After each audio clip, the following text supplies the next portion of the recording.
cooperative partnership between Pakistan and China has been enduring and mutually beneficial over several decades. China remains a steadfast and reliable partner, and our bilateral ties continue to strengthen across myriad fields.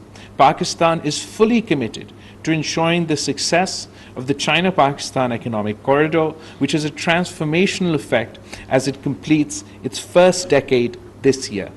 The China-Pakistan Economic Corridor's extension to Afghanistan and beyond further west would help significantly advance our agenda of connectivity and economic integration. There has also been positive momentum in the Pakistan-US relationship, and the new government took over when the momentum of bilateral ties had been stalled. Proactive outreach resulted in high-level visits from both sides.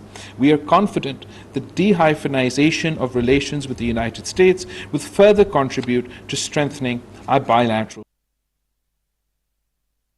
Pakistan continues to build a relationship based on trust, understanding, and close cooperation on regional and international issues of common concern.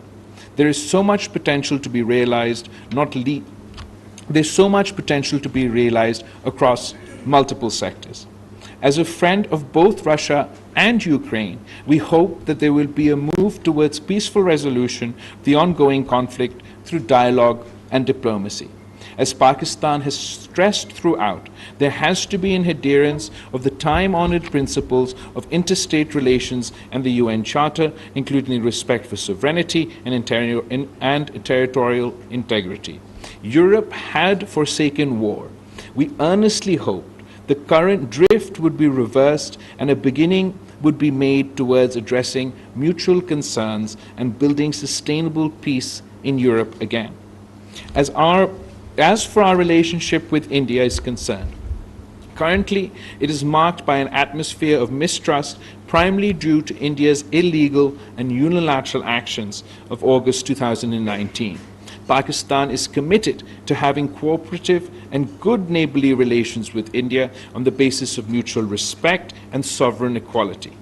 To move forward, India will have to address the obstacles that hinder peaceful coexistence, reverse its illegal measures in occupied Kashmir, and create an enabling environment for meaningful engagement and result-oriented dialogue.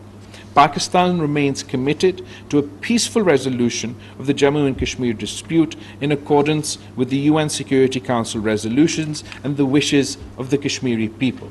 If this dispute is resolved in a just and fair manner, not only durable peace will be established in South Asia, but also the peace dividends would contribute to the well-being and prosperity of 1/5 of humanity residing in our region. I had the opportunity to be the first foreign minister to visit India within the context of the SCO CFM that was hosted in Goa earlier this year. There's a heads of state, heads of government meeting to be held soon. And while we were in the process of deciding whether our Prime Minister should partake in person or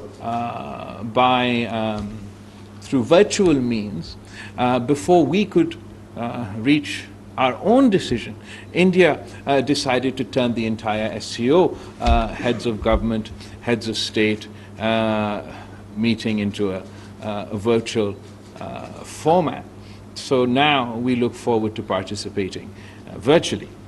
But we are committed to our engagement through multilateral organizations. We particularly are committed to regional organizations such as the SCO, and I believe Pakistan's participation, despite our bilateral issues, was a strong signal of Pakistan's commitment to the SCO and regional integration overall. And we've also been particularly active at other multilateral fora, whether it's the United Nations or whether it is the COP27 or whether it was the G77 plus China, and I'm particularly proud of Pakistan's contribution at each of these regional fora. Finally, in light of recent political developments in Afghanistan, the international community must maintain a pragmatic approach and constructive engagement. Abandoning Afghanistan or its 40 million people during this critical phase could lead to unimaginable consequences. The international community must continue to provide support and assistance to avert any potential humanitarian disaster and help build a sustainable economy for long-term development of Afghanistan. Simultaneously, Pakistan hopes that the Taliban authorities would be responsive to the expectations of the international community. The Afghan interim government must ensure inclusivity, respect for human rights of all Afghans, and effective counter-terrorism action. There was a revival and rejuvenation of bilateral political and sectoral dialogues with all partners through high-level engagement and regular bilateral political consultations, which have allowed institutionalizations of our relationships across the board. Distinguished participants, Pakistan will continue to play its rightful role in the maintenance of international peace and security and advance the cause of sustainable development. I have the full confidence that the ISSI will continue to thrive, adapt, and remain at the forefront of strategic research and policy analysis. I extend my heartfelt congratulations to the ISSI family on this Golden Jubilee celebrations, and again, conclude by reiterating the pledge that the Institute will continue